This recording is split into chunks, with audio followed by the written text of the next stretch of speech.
सोना के सोहर गवाई लागी गवाई लागी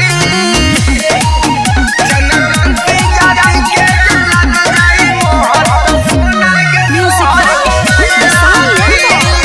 भोलेनाथ रिकॉर्डिंग स्टूडियो बानावर बिशुनगंज। तोरा नियन के तना चल गेल रे समस्या के नहीं हमर हल भेलै रे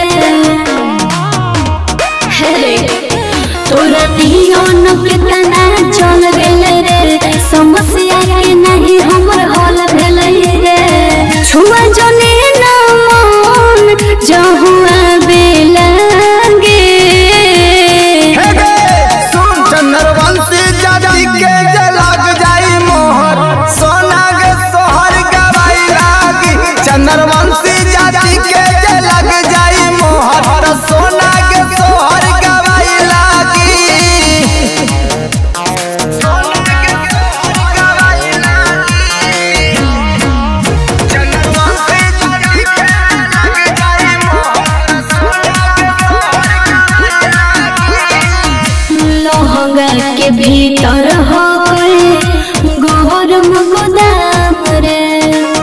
चर्चा हमार हो कैर छोड़ा पूरा सरे रे। अच्छा ऐसा बात है के आज पहले हम करब कराई गे मजा भरपूर तोरो भेटाई गे ऐसे छुआ ना मन अच्छा।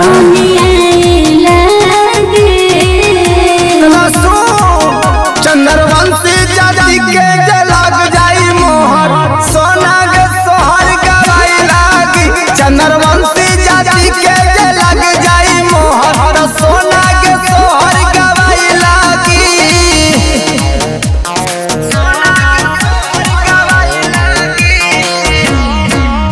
चंद्रवंशी जाति के लग जाई मोहर सोना के सोहर गवाई लागी कलकतियाना नथिया उतार रे काहे गे? मन हमर बात नाता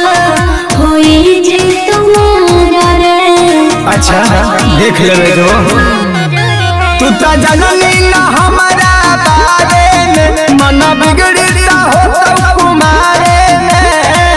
सुन राहुल बाबू बोलो। बुझाई लगी चंद्रवंशी जाति के लग जाई मोहर सोना के सोहर गवाई लागी चंद्र